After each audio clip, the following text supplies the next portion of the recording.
the case with North Korea.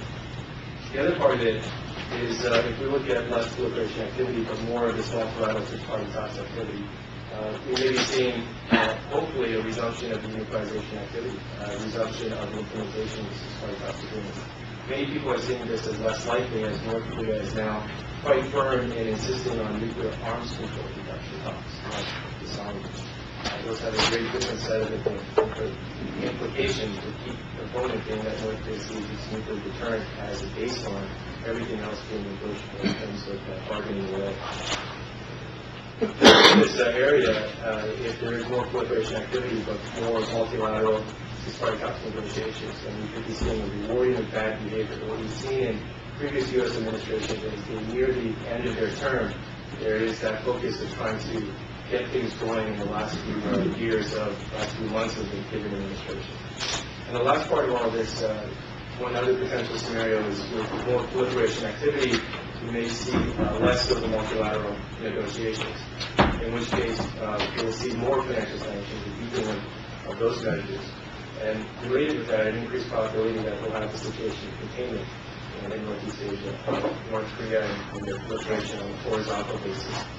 With the result of Premier Wen's visit, given this deepening party-to-party commercial relationship, the top left and the bottom left quadrants, I think, increasingly become more viable and I think more likely if we see this situation where North Korea is defining adamant on their minimum nuclear deterrent, resistance on nuclear arms control, and then this lower level completely de-linked separate track with more commercial relationship.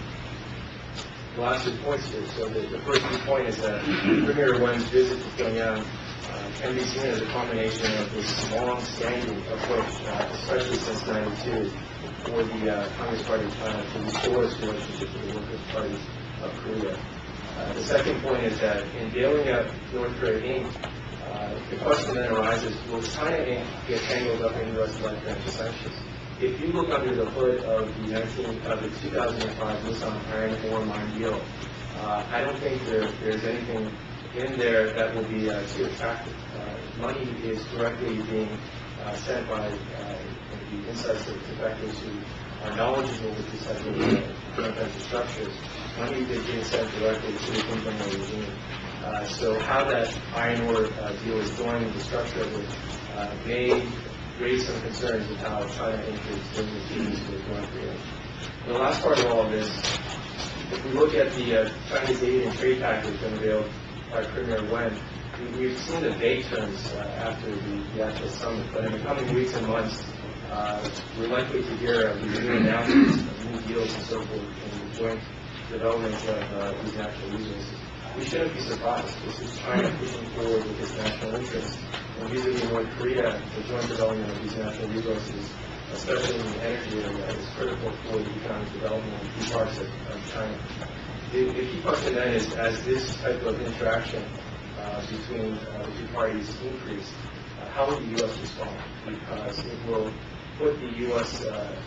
priority of financial sanctions on a different setting in this type of situation, where Premier Wen's visit really signals the deepening of the comprehensive relationship.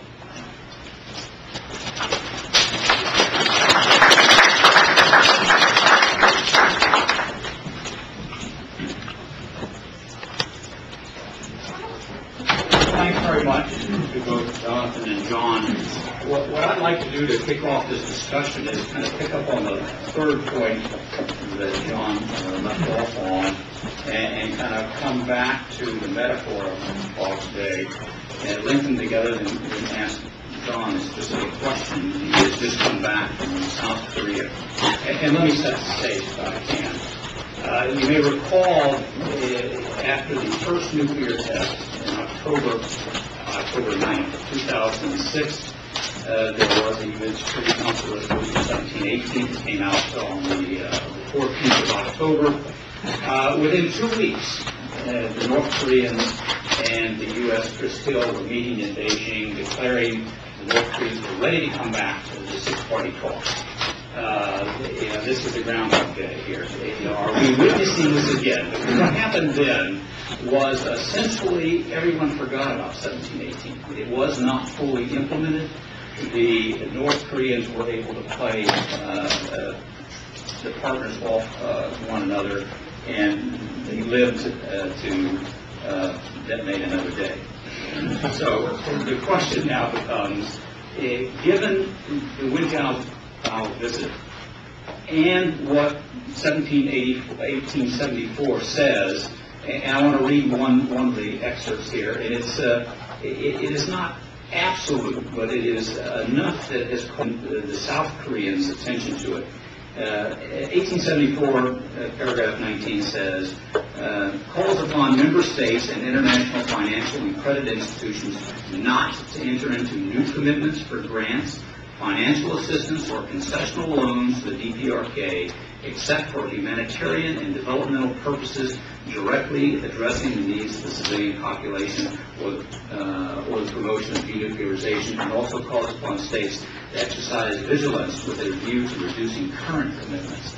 And I think that's behind what you saw from Foreign Minister Yu Myung-won, who began to question, is the results of Premier Wen's visit and the commitments that were made, are they permissible or are they violations? Will this end up in a repeat of 2006? And we will see Bill Murray's picture up here rather than Wen's next time around. John, you were there just as the Wen visit was taking place in South Korea, when you were in South Korea. Did you get a sense of how the South Koreans were viewing this and a concern about the solidity of the five parties, particularly with China? Sure. As you mentioned about the concerns of violation of 1874, the formal and official line was this question, had China crossed the line in some way? But in a formal context, the concern was, had South Korea put all of its eggs in the financial sanctions basket and left out itself? There's a feeling of being strategically left behind or what the Chinese have just pulled off. So how that plays out is going to be crucial. The South Koreans have a choice of continuing down the path of implementing financial sanctions and insisting on the idea that apply collective pressure convince North Korea to come back to this disparity policy and unification activity, or to think of ways to do some kind of the bilateral or commercial type of activities, which would be difficult, but at the same time, you see South Korea trying to be more proactive and entrepreneurial on the scene, especially when President Moon makes reference to the grand bargain that he was in New York. I think we see this difference between the official line and the unofficial below the surface very strategic concerns. Great, thanks. Well, this is a good way to start off this next part, which is a conversation with you, the audience. So I'm open to take questions. Jim Pritchard. Right. Just to ask the panelists to venture an opinion. Since the six-party talk started, China has been seen as part of the solution as opposed to being part of the problem. If the current Wen-China policy continues with respect to North Korea, how long will it be before China becomes to be seen as part of the problem as opposed to part of the solution, which is our focus on denuclearization? Jim, I think there are two considerations there. The first, of course, would be North Korean behavior. It may well be that, backing up a bit further, it is widely assumed that North Korea has all the requisite resources and technology to build a larger program. I'm not convinced of that. Indeed, to the degree that the sanctions, the very, very targeted sanctions in certain areas, have an inhibiting effect on what North Korea might be able to achieve in these areas, it will have had some kind of demonstrable effect. So, would it be the case that North Korea might, in essence, as one would put it, he says that North Korea will opt for a cap and trade formula, that in essence restrain or restrict to the degree that it's observable your actual acquisition programs and the like. I mean, we notice these things much, at least publicly, obviously, when there's discernible events